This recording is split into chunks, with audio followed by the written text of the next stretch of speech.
Bien, aquí de vuelta con el matutino del país por el Canal 6, el Canal del Sol. Vamos a recibir inmediatamente a Rafael Paz, Rafa Paz, como le dicen la gente que lo estima. Rafael Paz, quien es, además de secretario general de la Fuerza del Pueblo en el Distrito Nacional, es miembro de la dirección política de esa organización, ¿verdad que sí? Es secretario general del Distrito Nacional, de la Fuerza del Pueblo, del Distrito Nacional. Joven, talentoso. Y miembro de la dirección política de dicha Si usted me organización. permite, utilizo un concepto de la época aquella. ¿De cuál época? Promesa fecunda de la política dominicana. Bienvenido, Rafael, un placer. Buenos días, qué placer estar con ustedes y conversar sobre temas del país y compartir con gente que quiero mucho, como tú, Trifolio, que te conozco desde que soy chiquito realmente. ¿Cómo va la alianza, Rafael, realmente? Rescate RD. Concretamente, ¿qué es lo que está pasando? Mira, la alianza ya está en su tramo final, ya comienzan a salir informaciones y esperamos que en el día de mañana ya se anuncie formalmente lo que será este gran acuerdo que se perfiló originalmente como un acuerdo limitado a algunos territorios del país, pero que se ha ido ensanchando y ya en la opinión pública se habla de entre 18 y 24 y 20 senadurías, más de 120 alcaldías y más de 200 distritos municipales. Significa que la oposición ha logrado concertar un acuerdo que le permitirá competir de forma consolidada frente a un gobierno que ha dado demostraciones que está dispuesto a hacerlo todo, sin ningún tipo de límites ni miramiento a la hora de imponerse en ciertos territorios. De manera muy preocupante, promoviendo la salida de dirigentes de la oposición bajo la promesa o bajo la concesión de recursos extraordinarios por parte del Estado. Me refiero a la gran cantidad de alcaldes que ha estado capturando el gobierno a costa del presupuesto nacional. Rafael, la gente que muestra preocupación por el ejercicio de la política en República Dominicana se ha preguntado qué pasó con Rafael, que de un momento a otro se retira en términos de aspiraciones. ¿Qué ha sucedido? ¿Cómo se explica esa situación tuya? Mira, eso se explica en función de cómo nosotros ejercemos la política. Lo primero que quiero decir es que yo no estoy obsesionado con ningún cargo, lo he dicho, lo dije aquí. Sí. Dije en mi última participación aquí, si tenía que ser candidato a senador, iba a ser candidato a senador. Si tenía que ser candidato a alcalde, iba a ser candidato a alcalde. Si no tenía que ser candidato y dedicarme a que Leonel fuera presidente, iba a dedicarme a eso. ¿Por qué? Porque aquí lo importante es el proyecto general, es lograr que la Fuerza del Pueblo como partido pueda dirigir los destinos nacionales. En el momento en que nosotros lanzamos nuestra candidatura a la alcaldía, y debo hacer unas precisiones, ¿por qué yo hacía el paralelismo entre senador y alcalde? Porque la capital es el único territorio donde el municipio, o sea, el territorio municipal y el territorio provincial coinciden en diámetro, por decirlo de alguna manera. En otras demarcaciones, los territorios municipales son varios municipios que se agrupan en una provincia. Como la capital es un territorio especial creado por la Constitución donde reside el gobierno nacional y no es ni un municipio ni una provincia, el territorio electoral coincide. Por lo cual, cuando usted tiene un liderazgo aquí de carácter total, usted puede, construyendo el proyecto y las propuestas y demostrando que tiene las capacidades, aspirar a una posición legislativa o a la posición municipal con igualdad de posibilidades. Con los mismos votos que se gana la senaduría, son los mismos votos que se gana la alcaldía. Entonces, una comisión de alto nivel de nuestro partido nos solicitó presentar un proyecto a la alcaldía. El presidente del partido nos propuso ante la dirección política como candidato de la Fuerza del Pueblo, pero eso ocurrió en un momento donde no había posibilidad de acuerdo con demás fuerzas opositoras. Exacto. Al darse la posibilidad de este acuerdo, lo que correspondía es que aquellos que tenemos compromiso con lo general, dijéramos, miren, y eso fue lo que hice yo en mi caso particular. Fui donde el presidente Fernández, le dije, presidente, si esta posición tiene que ser la que se coloque en la piedra del sacrificio para lograr una unidad de la oposición y que usted tenga mayores posibilidades de ser presidente y logre la presidencia de la República, está a su disposición. Yo me dedicaré al trabajo del partido o a lo que mi partido decida que debo enfocarme. Si el partido entiende que debo estar en la boleta electoral en alguna posición, yo estaré. Pero eso ya será decisión de la dirección política de mi partido. Yo soy un militante disciplinado y mi proyecto no es de corto plazo. Yo tengo una visión de futuro, estoy construyendo un espacio político serio sobre la base de ideas, sobre un activismo constante y sobre la construcción de un proyecto de país. Consciente incluso de que hay la necesidad de un nuevo liderazgo político en el país, me imagino. Correcto, y uno no debe desesperarse. En el año 86 y en el 90, a Leonel Fernández le quitaron 2 diputaciones. Y en el 94 era candidato vicepresidencial y fue presidente en el 96. Así es. El mismo Danilo Medina, en el año 2003, se puso de acuerdo con el presidente Fernández y no compitió por la candidatura presidencial. Y en el 2012 ya era presidente de la República. Y así usted analiza la historia política del país y aquellos que sabemos esperar, cosechamos al final mayores triunfos, pero no individuales, sino triunfos para la República Dominicana.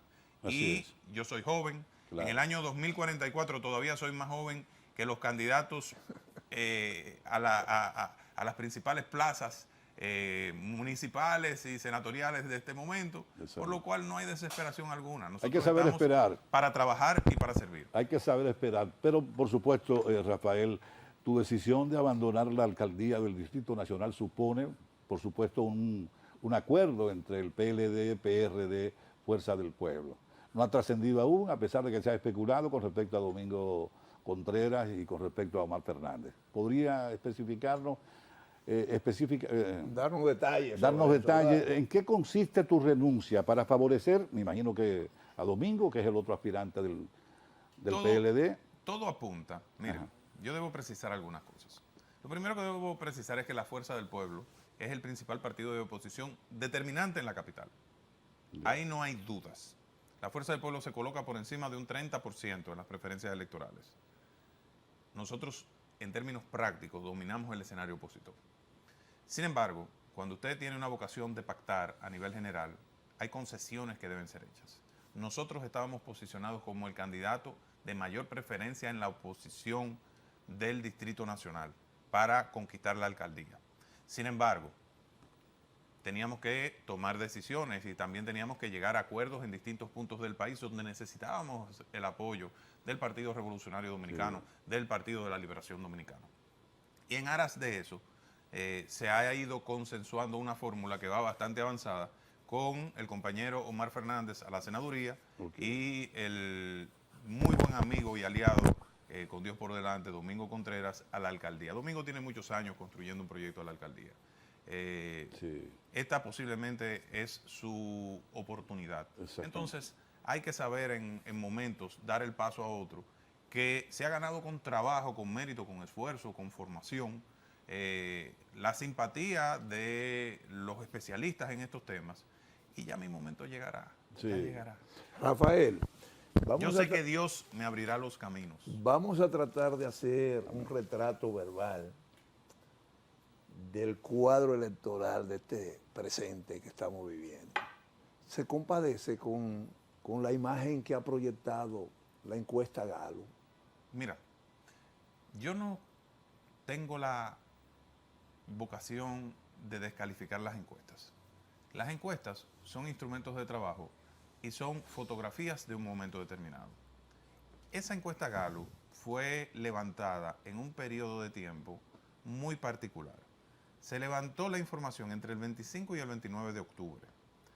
Fue el momento de mayor incertidumbre y bruma alrededor de la posibilidad de una alianza entre las fuerzas de oposición. En ese momento se hablaba de que se había caído la alianza.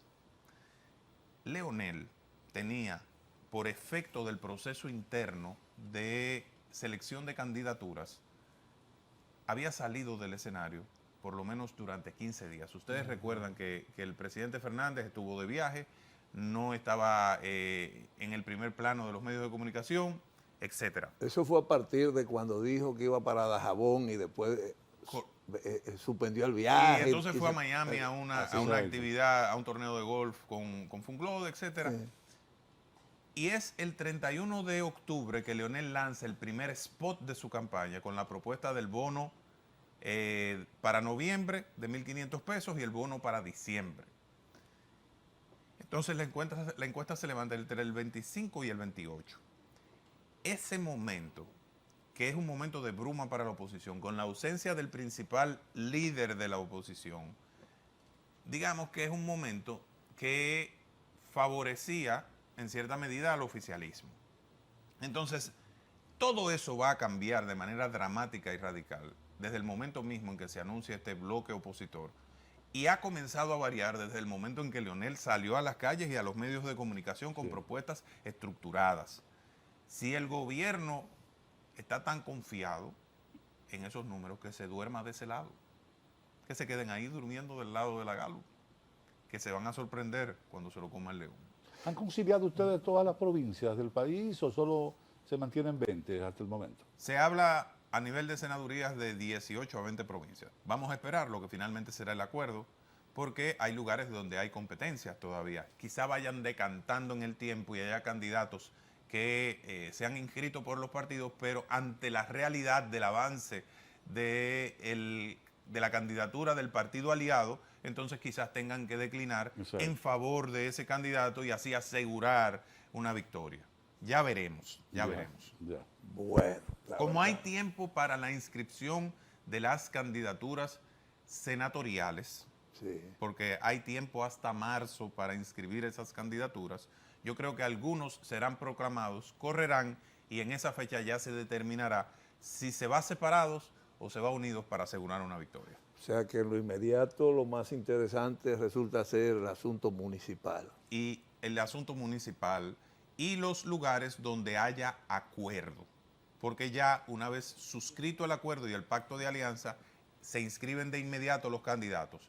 Allá en aquellos lugares donde no haya acuerdo, siento que la estrategia, y digo siento porque todavía no es algo que hayamos discutido finalmente en la Comisión de Alianzas, que en el caso nuestro se reúne en la mañana de hoy,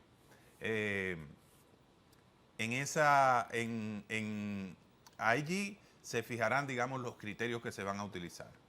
Rafael, El partido La Fuerza del Pueblo como tal tiene previsto, bueno, eso lo haría Miguel Vargas, hay una hora prevista para anunciar finalmente el acuerdo al que se arribe mañana viernes. No hay una hora todavía. No Lo hay que una yo hora sí le prevista. puedo decir con toda seguridad es que no se anunciará en el día de hoy. Pero mañana sí seguro. Lo digo porque hay algunos comunicadores que han dado esa información, Sí. incluso estableciendo horas, y según las informaciones internas que manejamos, Sí. no será en el día de hoy, sino que será en el día de mañana. Okay. Rafael, ¿hasta dónde ha beneficiado electoralmente al candidato reeleccionista, al candidato oficial, el manejo que se le ha dado al problema haitiano? Mira, más que un beneficio, yo creo que hay que diseccionarlo, este tema. Parecería que toda esta gestión emocional del tema,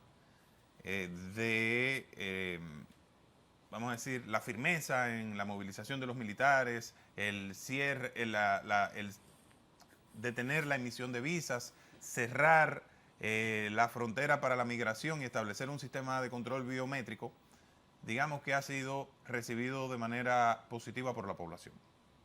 Perdóname, y eso de enarbolar el principio de nacionalismo y de soberanía, ¿eso lo ha asimilado el pueblo con la misma intención Mira, con que se expresa? El pueblo dominicano, sí te puedo decir que tiene una gran preocupación por el descalabro que existe en Haití y cómo eso puede terminar convirtiéndose en un gran problema con nosotros, Sí. para nosotros, con una migración descontrolada. Claro. Yo creo que más que un nacionalismo exacerbado, lo que existe en el pueblo dominicano es un temor de que aquel desorden termine impactándonos de manera determinante y que nosotros carguemos con el problema. Exacto. Razón por la cual el pueblo dominicano apoya, por ejemplo, de manera determinante la construcción del muro. Ahora, ¿dónde está el problema y dónde se le comienzan a generar situaciones al gobierno con las medidas que ha tomado? Una cosa es el cierre, vamos a decir, migratorio y el establecimiento de controles estrictos de la frontera y la militarización, y otra cosa es el cierre comercial de la frontera. Sobre todo cuando las exportaciones dominicanas representan más o una cifra cercana a 1.000 millones de dólares. Para que entendamos, solamente en exportación de huevos, la República Dominicana perdería, si esto se extendiera durante un año, más de 3.600 millones de pesos en exportaciones de huevo. Por eso usted ve a los productores de huevo que están con el grito al cielo con este tema, porque están perdiendo más de 60 millones de pesos diarios. Entonces, ¿qué implica todo esto? Lo que esto implica, o más de 100 millones de pesos diarios, porque aproximadamente son 60 millones de huevos que se exportan todos los días desde República Dominicana a Haití. Esto evidentemente impacta de manera negativa el aparato productivo, genera una reducción de los ingresos por parte de las fincas, pero además de todo genera la necesidad de mandar al desempleo a muchos trabajadores. Claro. Entonces, ya eso comienza a golpear al campo dominicano, al aparato productivo dominicano, a las industrias dominicanas. Y es lo que yo considero como la medida más desacertada que tomó el gobierno alrededor de este tema. En mi caso, conozco muy bien el tema binacional, porque desde el año 2013, cuando dirigía el Consejo Nacional de la Empresa Privada, me tocó desde el sector privado articular algo que se denominó como el Consejo Económico Binacional Quisqueya. Sí. Entonces, existían unos diálogos muy productivos entre empresarios dominicanos y empresarios haitianos buscando alternativas. ¿Cuál era la herramienta que utilizaba Haití cuando Dominicana tomaba una medida importante respecto, por ejemplo, cuando salió la sentencia 163-13? La respuesta de Haití fue atacar el comercio de República Dominicana y prohibir la entrada de una serie de productos, ustedes lo recordarán, sí, y golpearnos por la parte económica. Y eso ocurrió en varias ocasiones posteriores. Entonces, Haití tenía como objetivo estratégico afectar nuestras exportaciones hacia allá. En este caso, nosotros se lo pusimos en bandeja de plata. Nosotros cerramos las exportaciones. Entonces, ¿qué ocurre? Cuando eres tú que cierra el comercio, tú le estás dando una justificación a los comerciantes haitianos y de otros países a sustituir el comercio dominicano. Entonces, los pollos que debieran llegar de República Dominicana comienzan a venderlos a los brasileños. Los huevos que debieron exportar los dominicanos comienzan a exportarlos los colombianos. Entonces, terminan afectando el sector productivo nacional, que es una parte esencial de la nación. La fuerza de nuestra nación, la sanidad de nuestra nación, la independencia y la soberanía dependen de que el proyecto nacional tenga solidez en términos económicos. Entonces, cuando usted afecta a los productores dominicanos, usted está afectando a la nacionalidad dominicana. Entonces, lo que procedía inicialmente, al parecer, era sentarse en una mesa de negociación, el diálogo, no la militarización necesariamente de la frontera. Yo soy partidario de que debieron tomarse todas las medidas que se tomaron, salvo la de cerrar comercialmente la frontera. Y al igual que el presidente Fernández, creo que el primer paso del gobierno fue denunciar la situación, debió ser denunciar la situación en los foros internacionales. Claro. Porque al final de lo que se trata es de un problema de derecho internacional. No es una confrontación bélica entre dos países. Aunque nosotros tenemos que dar demostraciones de que estamos dispuestos a llegar a las últimas consecuencias, es cierto. Pero no podemos convertir en un problema, en un problema bélico, lo que en principio es un problema de derecho internacional donde existen las vías para resolverlo. Y es cierto que en Haití no hay nadie con quien dialogar, pero cuando usted tiene el apoyo de, o usted está refrendado en términos del cumplimiento de los acuerdos, ya usted tiene una posición moralmente más sólida a la hora de cualquier... Rafael, pero el gobierno apostaba a capitalizar un poco sí, el asunto nacionalismo. Ha sido electorero en el manejo del tema. Perdóname, Moya, pero eso no es un sofisma, eso de que no hay un interlocutor. Porque ahora yo oigo que se está hablando de diálogo. Entonces, fue que lo inventaron de la noche a la mañana. Mire, déjeme decirle. Siempre... A mí me ha llamado poderosamente la atención. El gobierno dialoga con autoridades haitianas. Aparecieron las autoridades. Usted tiene toda la razón en eso que usted plantea. El diálogo con Haití es difícil y es particular. Pero los dominicanos sabemos eso. Sí. Los dominicanos lo sabemos, sí, porque los dominicanos tenemos más de 200 años bregando con los haitianos. La situación actual, Rafael, ¿qué te parece la idea de haber incurrido en el error, según mi percepción, de construir el muro antes del límite fronterizo que establece el convenio del 29. Claro.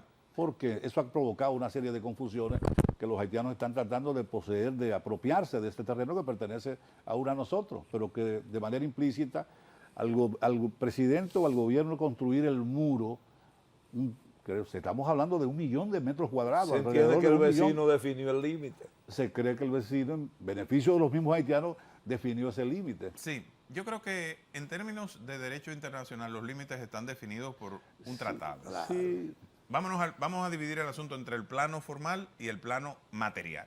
exacto. En el plano formal, los límites están definidos por un tratado. Claro. Con la construcción del muro, que todos apoyamos,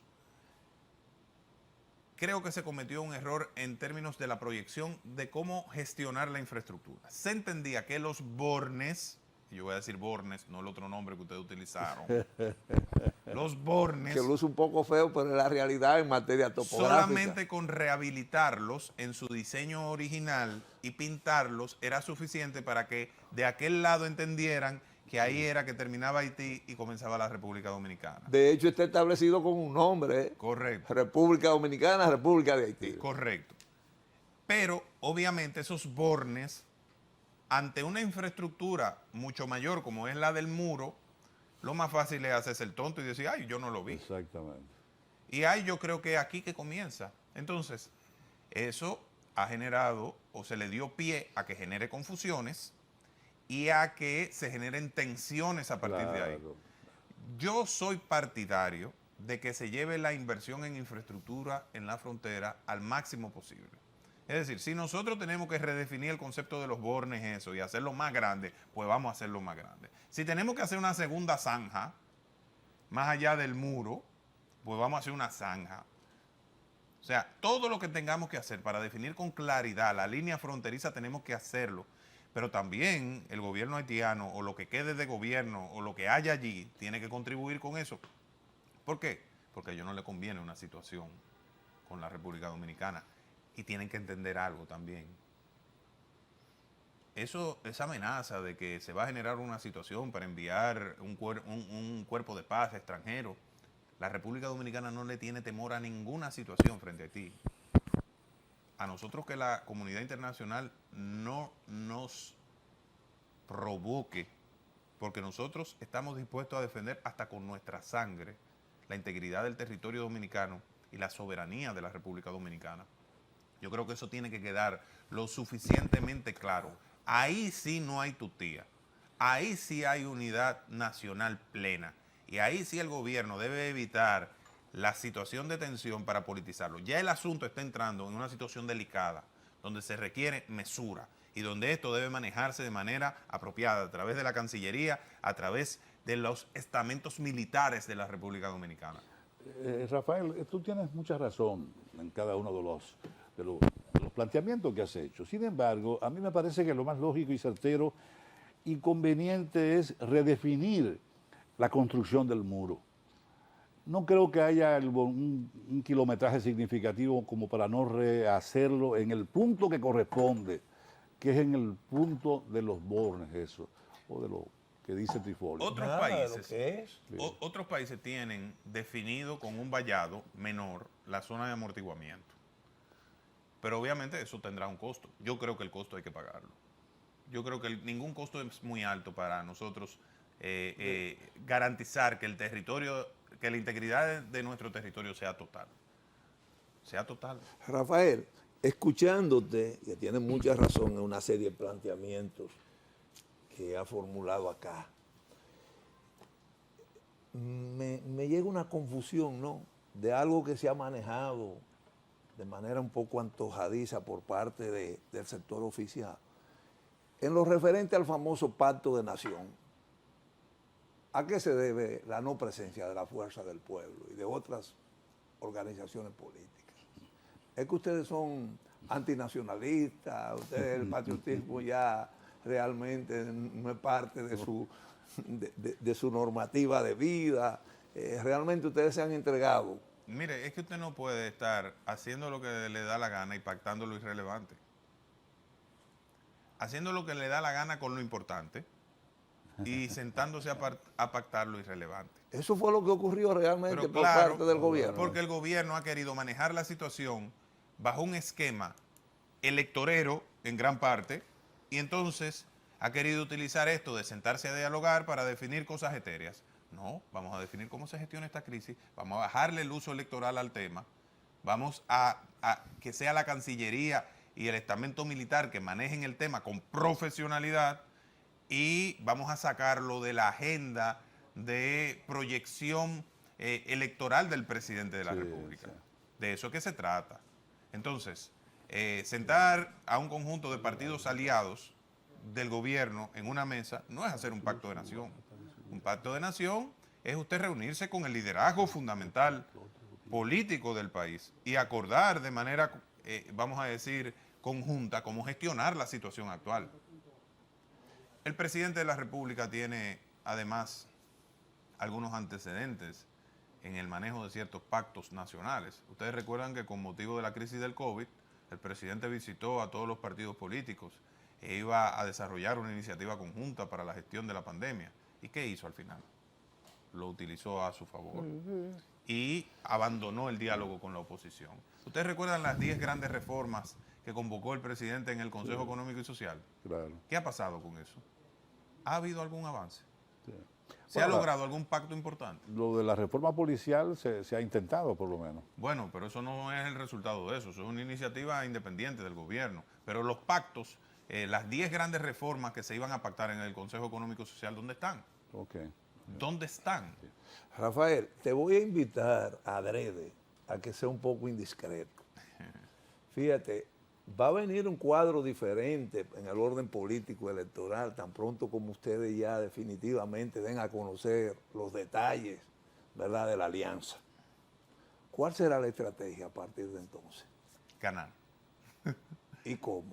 Mira, yo creo que se ha logrado en este primer tramo se ha logrado algo sustancial. Y es reducir la animosidad y las descalificaciones que existían entre la propia oposición.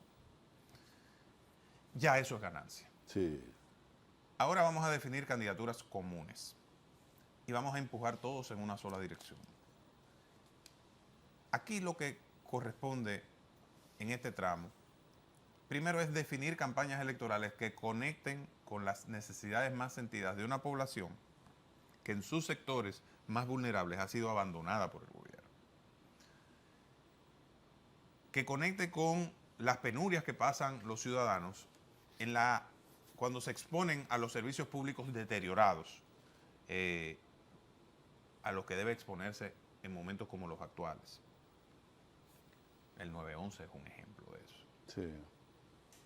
Es un ejemplo crítico, grave, ¿verdad? Lo que pasó con pasaportes, Sí. el Increíble. servicio eléctrico, El metro. la gestión de la seguridad, el Es deterioro mucho. del metro. Es mucho. Y lo que retrata Es esa propia mucho con encuesta Gallup, demasiado. la insatisfacción de la gente con su situación económica personal. Sí.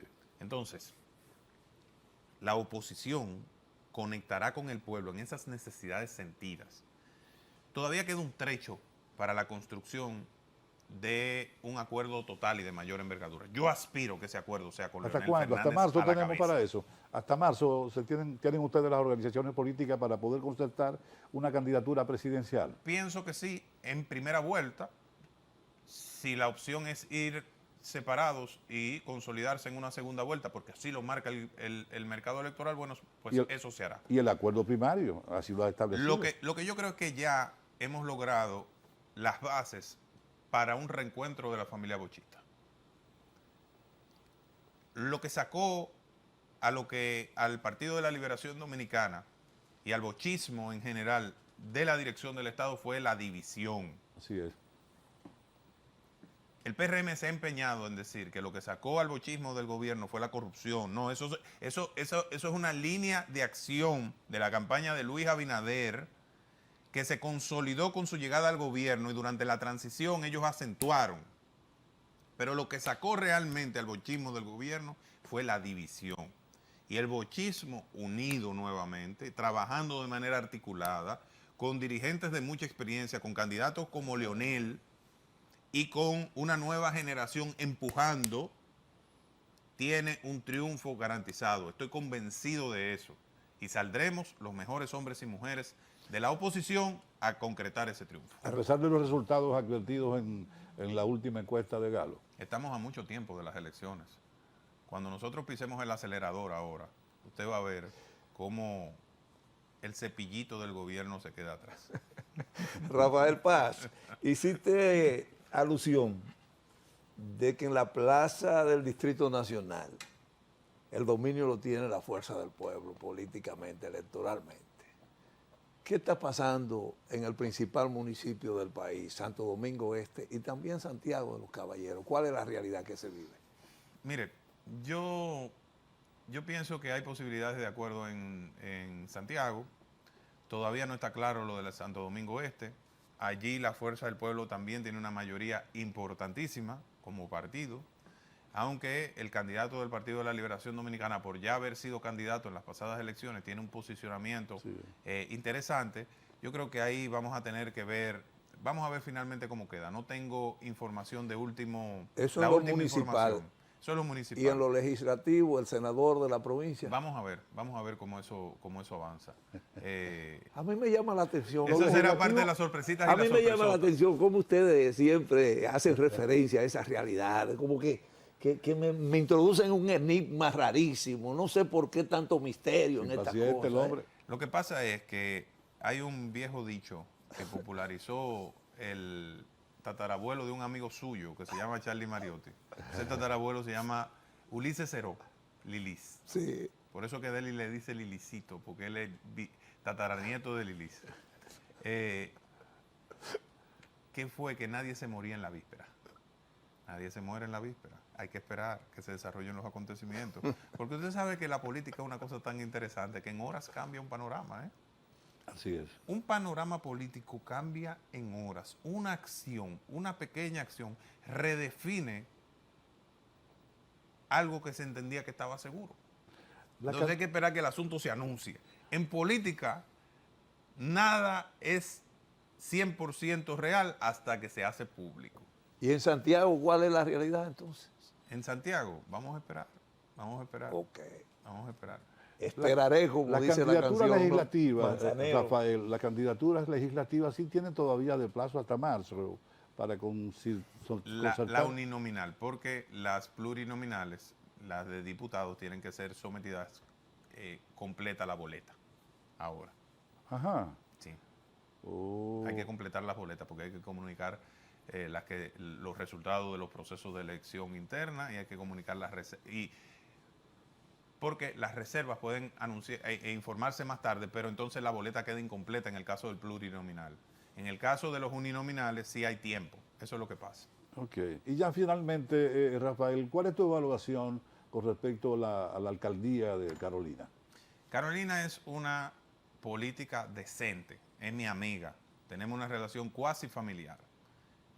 Yo la aprecio mucho. Obviamente tenemos una diferencia sustancial de enfoque en la gestión de la ciudad.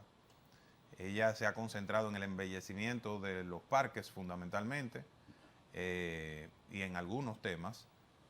Nosotros creemos que la seguridad debería ser una prioridad de la ciudad de Santo Domingo. Es el principal tema de preocupación y la prevención del delito y la iluminación de los espacios públicos, la gestión apropiada de los mercados públicos, el ordenamiento de esos espacios públicos, de las esquinas de la capital que se han vuelto un desorden, y mini mercados, el desorden que hay en la avenida Duarte, en los mercados como el Mercado Nuevo, el mercado de Villa Consuelo, el mercado de Cristo Rey.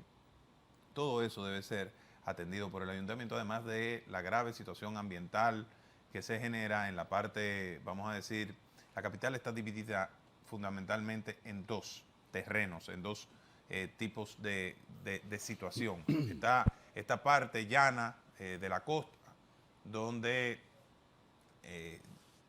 no hay